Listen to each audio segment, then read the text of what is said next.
এখন দেখবেন গল্পের নতুন চমক। দেবলীনার জন্মের ষড়যন্ত্রের কথা জানতে পেরে ইন্দ্রাণী গাঙ্গুলি তার অতীতের সমস্ত ভুল শুধরে নিতে চান। তাই তিনি শেষ পর্যন্ত ঈশানের সাথে অনুশ্রীর বিয়ে দিতে রাজি হয়ে যান। তিনি আয়ুষকে ডেকে বলেন যেন ছোট ভাইয়ের বিয়েটা খুব ধুমধাম করে আয়োজন করা হয়। হ্যাঁ ভিউয়ার্স, এমনটাই দেখতে পাব কুসুম সিরিয়ালের আজকের পর্বে।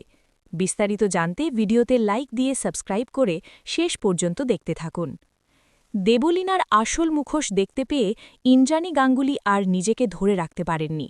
তিনি দেবলীনাকে সপাটে চড় মারেন এবং তীব্র ভর্ৎসনা করেন।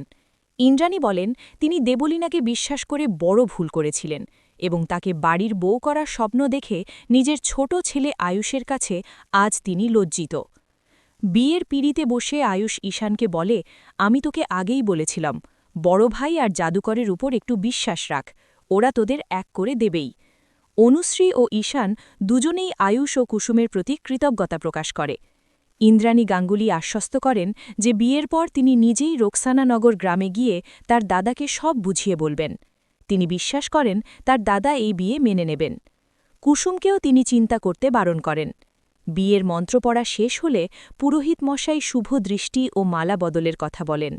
ঈশান আবেগপ্রবণ হলে অনুশ্রীকে বলে যে অনেক অপেক্ষার পর অবশেষে সে অনুশ্রীকে নিজের করে পাচ্ছে। কুসুমও আনন্দিত হয়ে দ্রুত বিয়ে সম্পন্ন করতে বলে। ইন্দ্রাণী কুসুমের দৃঢ় সংকল্পের প্রশংসা করেন। কিন্তু এই আনন্দ বেশিক্ষণ স্থায়ী হয় না। ঠিক যখন সিঁদুরদানের সময় আসে তখন আড়াল থেকে দেবলীনা অনুশ্রীকে লক্ষ্য করে গুলি ছড়ে। গুলিটি সরাসরি অনুশ্রীর বুকে লাগে এবং সে রক্তাক্ত অবস্থায় লুটিয়ে পড়ে। এই দৃশ্য দেখে কুসুম ও ঈশান কান্নায় ভেঙে পড়ে। অনুশ্রীর দাদা চিৎকার করে বলেন যে কেউ অনুশ্রীকে গুলি করেছে। কুসুম সন্দেহ প্রকাশ করে বলেন যে এটি নিশ্চিতভাবেই দেবলীনা ম্যাডামের কাজ। পরিস্থিতি বেগতিক দেখে ইন্দ্রাণী নির্দেশ দেন বাড়ির সব গেট বন্ধ করে দিতে, যাতে আততায়ী পালাতে না পারে।